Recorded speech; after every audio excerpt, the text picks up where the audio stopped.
Aujourd'hui, nous allons aborder la notion de mouvement. Mais qui dit objet, dit mouvement ou repos. Prenons l'exemple de ces personnages dans l'ascenseur. Certains diront « ils sont au repos », d'autres diront « ils sont en mouvement ». Eh bien, vous avez un petit peu tous raison, mais tout dépend. En effet, considérons ces personnages. Si nous considérons ces personnages par rapport à la cabine d'ascenseur, ils sont immobiles. Si nous considérons ces personnages par rapport au sol, ils sont en mouvement.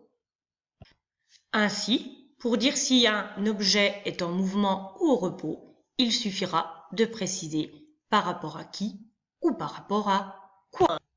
Nouvelle situation, deux personnages sur un tapis roulant, Paul et Pierre, et Jacques à l'extérieur du tapis roulant. Si nous nous plaçons du point de vue de Jacques, pour Jacques, Paul et Pierre sont en mouvement puisqu'ils sont sur le tapis roulant.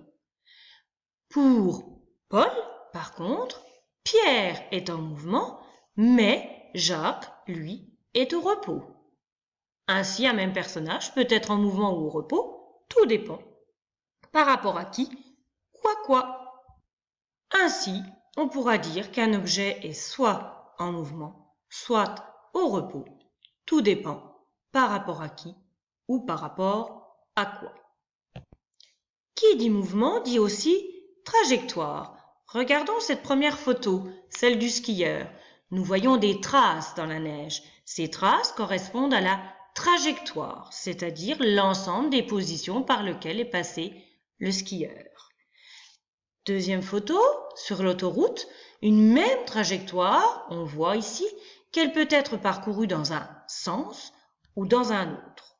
Donc, à partir du moment où il y a mouvement, on associera une trajectoire et parfois même un sens.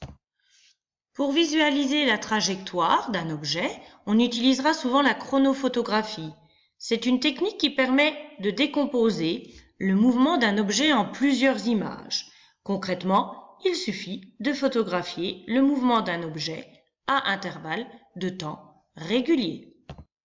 Si l'on regarde ces trois situations, nous avons trois types de trajectoires différentes.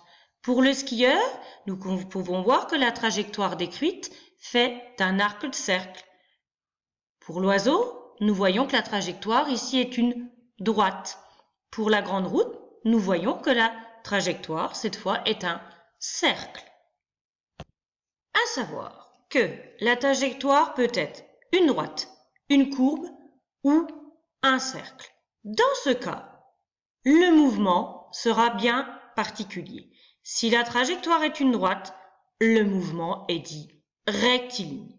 Si la trajectoire est une courbe, le mouvement est curviligne. Si la trajectoire est un cercle, le mouvement est circulaire. Nous avons vu qu'un objet pouvait être en mouvement ou au repos. À partir du moment où cet objet est en mouvement, pour décrire ce mouvement, nous pourrons parler et étudier sa trajectoire, mais nous allons pouvoir également étudier et parler de sa vitesse. La vitesse, par définition, c'est la distance divisée par le temps, c'est-à-dire c'est la distance parcourue en un certain temps. Cette distance, elle s'exprime en mètres, kilomètres, le temps en secondes ou en heures. Ainsi, on aura une vitesse qui pourra être en mètres par seconde ou kilomètres par heure. Analysons désormais le mouvement de ce personnage dans le carte. Trois chronophotographies à trois moments différents. Première situation, on peut constater que la distance entre deux positions est systématiquement la même, ce qui veut dire que la vitesse reste la même au cours du temps. Dans ce cas, on dira que le mouvement est uniforme. Deuxième situation, on constate que la distance parcourue entre deux intervalles de temps augmente au cours du temps, ce qui fait que la vitesse augmente donc au cours du temps. Le mouvement sera dit accéléré. Dernière situation, l'écart entre deux positions successives, la distance, diminue au fur et à mesure. Eh bien, la vitesse donc diminue au cours du temps. Le mouvement est ralenti. Si l'on récapitule, on a dit objet, mouvement. Qui dit mouvement dit trajectoire, dit vitesse. Et qui dit vitesse dit si la vitesse augmente, le mouvement est accéléré. Si la vitesse reste constante, le mouvement est uniforme. Si la vitesse diminue au cours du temps, le mouvement est ralenti ou décéléré. Voilà, cette petite vidéo sur la notion de mouvement est terminée. J'espère qu'elle vous a plu. N'hésitez surtout pas à liker ou non cette vidéo et surtout partagez-la et laissez vos commentaires. Merci.